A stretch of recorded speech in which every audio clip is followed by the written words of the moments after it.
What's good? What's up, everybody? Welcome back, man. It's been a while. Passing through the way station over here.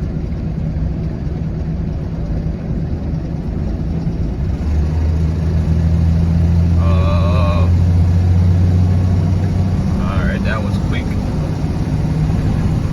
In and out type thing. All right, man. It's been a minute, yo. What's happening? What's happening? Alright, so yeah, we at it early in the morning, just coming from Delaware real quick, about 50 miles away, dropping it off, and I'll be like 10 minutes away from home. But anyways, today I actually want to talk about how to go about with the insurance for Amazon. So, as you all know, if you sign up for insurance, you got a year. You know, you have to go through the third party company, which is what, RMIS. That, you know, they keep, you know, check with the insurance and whatnot. So, you know, if you don't update like the renewal of your insurance for like 2022, they're gonna suspend you off the board until you do that. So make sure you get that done on time, so you don't have that relapse. Because sometimes if you do it like, you know what, I want to say is give yourself a good 7 days before like the last day of like the end of your insurance. So for example, my insurance ended 12/11. And you know, I called my insurance on 12/8, and I was like, listen, can y'all forward the new the renewal for 2021 into 2022 to RMIS, the third party company Amazon uses for their insurance? Because I got a notification, I got an email from Amazon talking about, you know, your insurance will expire on 12/11, so make sure we get the new the renewal, or else you're gonna be suspended. So do yourself a favor. I actually ended up calling them like back on like 12/11 to, you know, see if they had got my my renewal, and they say yes. It might take 24 to 48 hours to update in their system. So don't wait till the very end to do that, because you're gonna end up being suspended. If you have booked loads, they might end up canceling all those loads, and then, you know, you're out of business for a week because of, you know, the insurance relapse. So make sure you get that stuff done on time.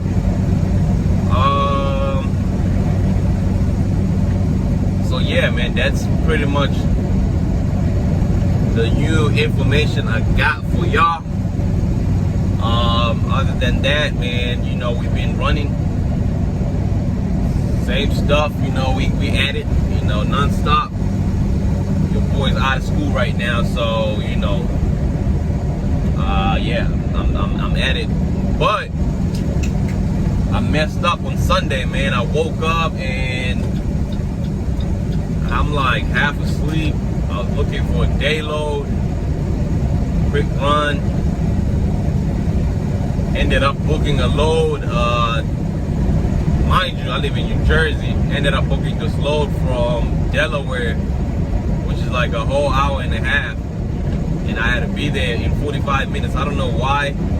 I just saw the location and the drop off and and the money that they were paying for that load, and I quickly just hit book without even looking at what time that load had to be picked up.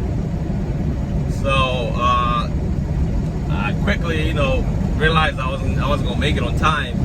So I ended up rejecting that load, and man, I kind of feel naked right now, because this is the first time I have lost my early access on the board for like the last 5 months. Okay, like I don't think I've ever lost early access Matter of fact, yeah, I don't think I've ever lost my early access. Fact. So I kind of feel naked right now, man, because I don't know what to do. Like, I could look at the load board. Yes, there is loads. You know, it's peak season. There's loads over there, but you know, any load that's on the board right now, it ain't for me. Like, there's a reason why those loads are on the board, right? So, yeah, I kind of feel weird, you know. But I already had booked all my loads for this week, so it's not that I don't have any loads. Like, I really have a good amount of loads to run this week, but it will affect me booking loads for next week because, you know, I don't have the early access, so I won't be able to book loads for next week. So yeah, that kind of messed up my whole, you know, December. I will probably have it back on Sunday, but you know, Sunday gonna be too late for me to book loads because they you know, the Amazon loads, they post them on Thursdays, so I won't be able to see those. I won't be able to pick, you know, like for real. Like this week right here, I have like 6 loads from one place to another. The same exact loads, and they like literally 10 miles apart from one Amazon to the next Amazon. Okay, like 10 miles straight up, $21 per mile. Or I think, yeah, $21 per mile. But come on, bro. So yeah, that will definitely mess up the whole flow for next week, which is kind of, you know, tempting me to go on a different load board and to see what's, you know, to see what's out there. I might end up just doing, I don't know, I might. I'm not saying I will, because, you know, if I could get this load, if I could get this Amazon loads back to back like I am doing right now, there's no point for me to go over the road. Like, we get paid, man. We get paid a lot of money out here per mile just to do what I do. So, truth be told, if I could book 2-3 loads a day within 100 miles, I'm making the same amount of money that I could be making for 600 miles, you know, over the road, which don't make sense. You know, at the end of the day, I'm back home. So yeah, and I ain't gotta leave the state. I might end up not having any tolls in that, you know, 3 loads.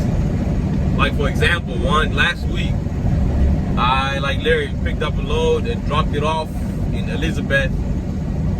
Ended up going to Ocean, picked up a load for $600 for 92 miles. Okay, like $600 for 92 miles. Matter of fact, I think I'm lying. I'm gonna put it over there. Check it out. So yeah, there's really no point for me to get out of state and do over the road when they're paying crazy money like this. Like, you know, at times, like, you know, the loads I'm doing right now, I could make $1,000 on $120 of diesel. So that's one tank. So, you know, if I could make $1,000 on one tank, you're talking about 600 miles to make what, $1,400 over the road. By the time I'm, you know, with gas and oil, you know, I'm down to about 1,000. So if I could make that in half of the miles, you know, in 300 miles, you know, in other words, I'm trying to say, you know, doing Amazon, what I do, my 300 miles could be 1,000 to your 600 miles to being 1,000. So I'm not interested in that. You know what I'm saying? Like, I'm not. So yeah, man, that's what it is, man. But you know, we'll see what goes on. Hopefully, I actually do have, you know, somebody that I'm partnering up with, so I might have somebody else driving the truck from time to time. You know, and we'll see how that goes. You know, stay tuned for that. Still in the works right now. Just waiting for approval from Amazon in here and there. Then we'll start, you know, everything else. But I mean, I'm still out here, man. I'm still at it.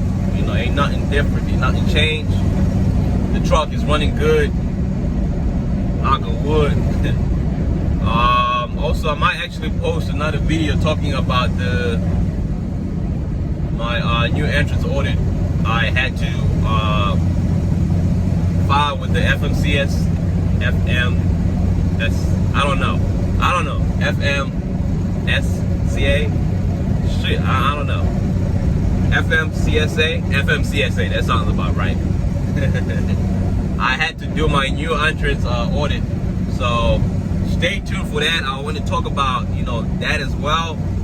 That might be coming for a lot of people who started their business this year or maybe last year, whatever. You're gonna have to do all that, going through the truck inspection and all that. That's a whole nother process, so stay tuned for that. I'm gonna try to make it hopefully this week or next week. Then we'll talk about that, and you know, just trying to figure out what you need and what you don't need, and how the process goes by. So again, man, I'm sorry I've been off, I've been straight chilling, but like I say, man, I'm always gonna come back and just share with you guys with the new things that I'm going through, or something that has happened that we haven't talked about. So yeah, thank you for staying tuned, thank you for being patient, and I'll catch you guys on the next video. Be safe.